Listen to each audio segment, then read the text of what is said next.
When there's a crash, I hope it's going to be during this next 12 months, because I don't want to be Herbert Hoover. The one president, I just don't want to be Herbert Hoover.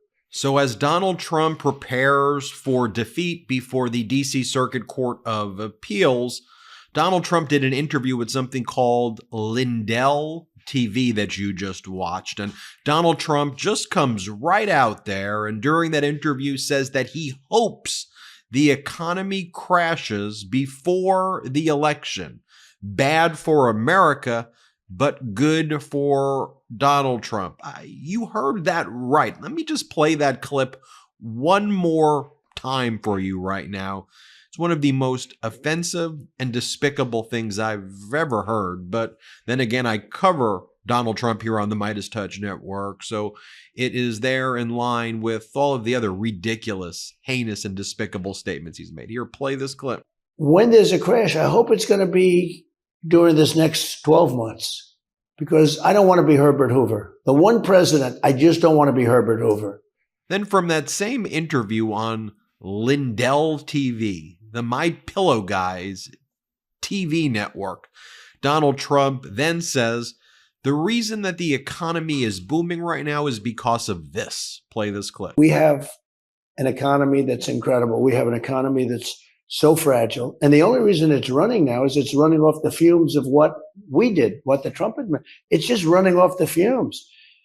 I'm not sure if I was Donald Trump, I would continue to talk about the fumes or his fumes. He seems to have that word stuck in his head, his fumes. But let's be clear, Donald Trump recognizes that the economy right now is heading in a great direction. And what is Donald Trump's response? To say that he wants to see the economy tank right now. That's what Donald Trump's talking about on Mike Lindell TV. That's the leader of the modern day Republican Party, folks, for you. And here, this is what Donald Trump says about being an election denier. Play this clip. People, they use the term election denier. I'm an election denier. I'm an absolute election denier. So already we have Donald Trump talking about wanting to destroy the economy, to hurt your ability to get a job, to hurt your ability to afford to take care of yourself and your family. He says that he is an election denier. And here's what Donald Trump has to say about the fact that there was all this debt when he was in office. Just the snake oil salesman that he is, the grifter that he is. Here's what Donald Trump has to say. Here, play this clip. Oil and gas to Europe. They wouldn't have even needed the pipeline. It wouldn't have been able to compete with us. And we're going to make a fortune. We're going to start paying down debt. We owe $34 trillion. We're going to start paying down debt. Everything was going great. In fact, I was all set to do that. And then we got hit with COVID. We had to worry about that. And here, repeating what he had to say before the 2016 and 2020 elections, here's what Donald Trump has to say about Democrats. Play this clip. We have to win in 2024. We cannot allow anybody else. They don't have the votes. The only way they can win is to cheat. And again, just to briefly recap what we've shown you so far, Donald Trump's calling for the economy to tank because he thinks that'll help him for his campaign, even though the economy's heading in a great direction right now, which he recognizes. He says that he's an election denier. He spreads more deranged election conspiracies. He says that he was going to handle all of the debt that he created, $8 trillion debt, but COVID hit, so then all of a sudden he wasn't able to do it anymore and his plans got foiled. He's spreading deranged election lies over and over and over again. And here, this is what Donald Trump says about the DOJ and the FBI, because if you're going to say that you're a great election denier, if you're going to call for the economy to tank, you may as well attack law enforcement as well. Here's Donald Trump. Play the clip. The precedent on doing what they did with using the weaponization, using the DOJ, the FBI to go after the political opponent, that is so bad, because that means that I can do it too. In other words, the Pandora's box is open. And that means that I can do it too. And here Donald Trump talking about what he sees from Mar-a-Lago. And this is one of the reasons why he feels confident in 2024. Play this clip. How do we stop them from cheating? People ask me, will they do it again, sir? Because, you know, I'm in Florida now, and I drive to various locations and airports and places. Every house has a Trump sign on it. Trump 2024. We got all the votes we need. The risk is what's going to happen during election period. It used to be election. Here, Donald Trump says that countries all over Africa, including the Congo, have released their inmates from prison and sent them to our borders. Play this clip. But they're coming in from the prisons all over the world. This isn't just in South America, all over Africa, in the Congo. The other day, people released from prisons in the Congo. In fact, some of these people make our prisoners look like very nice people. Donald Trump lies that gas is $8 a gallon right now, which it absolutely is not. Play the clip. But by the way, no drill, baby drill. Yeah, there's more domestic drilling right now under President Biden than under Donald Trump, while President Biden has still demonstrated a huge commitment to handling climate change, by the way. And here, play this clip. And you had gasoline selling for less than $2. And now you have it at $5, $6, $7, and even $8 a gallon. And here, Donald Trump is complaining about windmills again for the 1,482nd time this year already during this interview, even though the question has nothing to do with windmills. Play this clip. On building infrastructure that's no good, but environmentally friendly, on doing windmills all over the place that are the most expensive energy in the world. You cannot get more expensive. And now you notice it's all coming down because they're not working. It's not working. Economically, it doesn't work. It's 20 times more expensive. Oh, and then, of course, Donald Trump, immediately after that interview, as he's terrified of this court hearing before the D.C. Circuit Court of Appeals, what does he do? Goes on his social media and starts posting away. He said a ton of unhinged things. Here's the long one where he rails against the Manhattan Judge Engoron, all the experts, wow, you know, just whiny over again. I'm not even going to read that one because it's just so utterly whiny. But here's what probably my favorite of his unhinged remarks, this one right here, where Donald Trump goes, a statement by Donald J. Trump, 45th President of the United States. This is his statement. Follow the truth. He goes, exclamation point. Follow the truth. Posting all throughout the night, post, over and over again. And we've talked about how this week and past week, he posted over 60 times in one day, posts harassing E. Jean Carroll, who he's already been adjudicated by a federal judge to have raped. Post E. Jean Carroll, over and over and over again. Then he would post 50 times about New York Attorney General Letitia James. Post. And as I've said, if you knew someone in your life who posted 50 times about any topic at all in one day, like even if it was like football, you'd be like, well, there's something pretty wrong with my neighbor over there posting 50 times about a topic. Not really someone who I'd give the nuclear codes to. Yet Donald Trump does that about the victim who he was found to have raped by a federal judge. That's not hyperbole. That was a judicial finding by the judge and by a jury. And now Donald Trump is headed to another defamation trial again in just a few days, which he keeps trying to avoid and run away from. And the Second Circuit Court of Appeals keeps striking him down. Let me just share for you some of these comments about Donald Trump's first statement that I shared with you, where Donald Trump said that he wants the economy to tank. This is some of the comments to Donald Trump's, some responses to what Donald Trump had to say.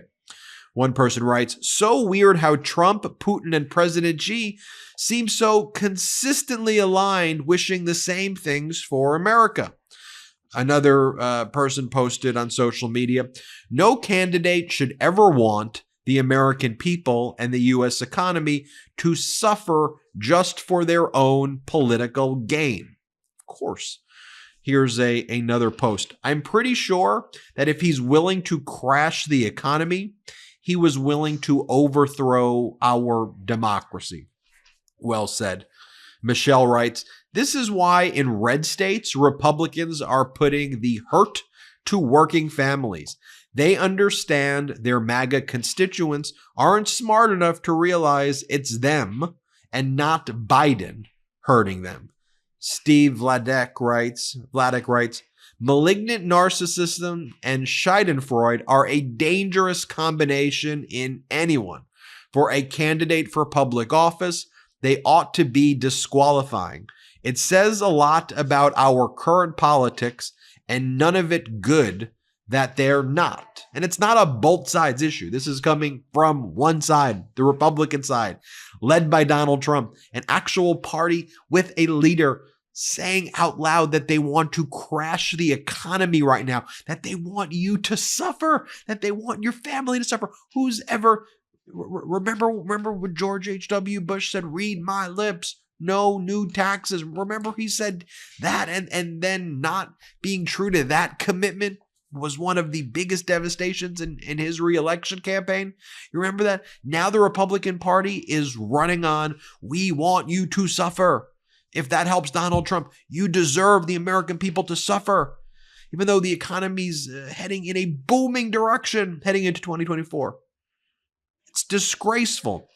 Jack Weissman goes, I would disagree with the disturbingly large share of voters who say the man who wants the economy to crash would do a good job handling the economy. Well said, Jack. Zach writes, the United States is experiencing the greatest economy in 3 generations, and Trump wants it to be destroyed for his political gain. It just further proves that he does not care about the average American. Another post. Make America great again, but only if I get credit for it. He has a third-grade mentality. Yes, he does. Another post. Trump continually tells y'all that he doesn't care about y'all. When people tell you who they are, believe them. Megan writes, imagine someone wanting America to suffer. Yes, that is Donald Trump. And very soon thereafter on Fox and the right-wing media echo chamber, what did they do? They went out there and they started talking about how they could try to crash the economy. That's what they're talking about. So here, for example, is Laura Ingraham's show on Fox. She brings Newt Gingrich in, and now that there's a bipartisan deal that was struck where with Mike Johnson and Chuck Schumer across party lines, Democrats and Republicans coming together in the Senate, actually working in a productive way with Mike Johnson to actually fund the government. MAGA Republicans want to tank it, and they want to get rid of Mike Johnson now. They're calling him a rhino. They're trying to get rid of him. Why? Because they are trying to do what Donald Trump says. They want to destroy the economy. They want to be the arsonists because they want to prop up an authoritarian. It's just that simple. After Donald Trump said all that stuff I just showed you, here's what Laura Ingraham and the propaganda network known as Fox had to say with Newt Gingrich. Play this clip. But notice also, your description of the Senate Republicans, they don't get it. The country doesn't want them selling out to the Democrats. The country wants us to aggressively stand up for America and take the heat if necessary. Your message to the Speaker of the House on this so-called border deal, Newt, tonight, very quickly, one line. What's your message to him? Don't do it. Thank you. Don't do it. Don't turn it down. All right, Newt, great to see you, as always. Thanks so much. All right. And here's Ingraham saying to Republicans to walk away so that Biden doesn't take a victory lap when it comes to doing the things that Republicans claim that they wanted him to do at the border by trying to reach a compromise. Here, play this clip. So this is a hot potato that McConnell has tossed to Langford and that he should toss it right back. Let McConnell negotiate it. Think of it this way. Why on earth, after the Democrats did everything in their power to flood America with millions of indigents from across the globe, would Republicans ever give Biden an opportunity to take a victory lap and then pretend that he's done anything to solve this problem? And by the way, if House Republicans do the smart thing and say no to this raw deal, Speaker shouldn't even consider it. He should say out of hand he's rejecting it. The Biden campaign is going to hit the airwaves with the message, you probably already made the commercials, see, the border's their fault. Bottom line, you can't. Just so utterly absurd and offensive, this overall mentality. And I'm just reminded by what President Biden said at this speech that he gave to kick off his campaign. By the way, Biden really just launched his campaign for the first time last Friday, for the very first time before January 6th. And January 5th, he basically gave his first campaign speech. Why? Because President Biden was focusing on doing the work, rolling up his sleeve, putting the economy in the right direction, trying to make sure that inflation's under control caused by the $8 trillion in debt that Donald Trump caused and created, most of that happening before COVID. What President Biden said is that what Donald Trump is focusing on, just him, Donald Trump, and Donald Trump is proving President Biden's point perfectly by saying he wants to tank the economy because Donald Trump thinks it would help him politically. Just to remind you, this is what President Biden had to say. Play this clip. The choice is clear. Donald Trump's campaign is about him, not America, not you. Donald Trump's campaign is obsessed with the past, not the future. He's willing to sacrifice our democracy, put himself in power. Our campaign is different. For me and Kamala, our campaign is about America. It's about you. It's about every age and background that occupy this country. It's about the future we're going to continue to build together. And our campaign is about preserving and strengthening our American democracy. And there you have it, folks. Abhorrent conduct by Donald Trump. Abhorrent conduct by Donald Trump. That's why it is so important, Democrats, pro-democracy community, actual mainstream Republicans, people who are really conservative, not this MAGA mutation, independents, people not affiliated with political parties, progressive, liberals, everybody. We all come together. We all recognize this threat right now. We come together to preserve, protect, and defend our democracy. We will do it. Share this video. Please let me know in the comments how you share the MeidasTouch videos. How many people have you shared this video with? How are you using the MeidasTouch network to outreach with people? How can we better make these videos to allow you to share them with more people? Share your thoughts in the comments below. I love reading your comments. Hit subscribe. Hit that thumbs up button as well. And we really appreciate you. We're in this together. Let's keep on fighting. I'm Ben Meiselas from the MeidasTouch Network. Hit subscribe and have a great day. Hey, Meidas Mighty. Love this report? Continue the conversation by following us on Instagram @MeidasTouch to keep up with the most important news of the day. What are you waiting for? Follow us now.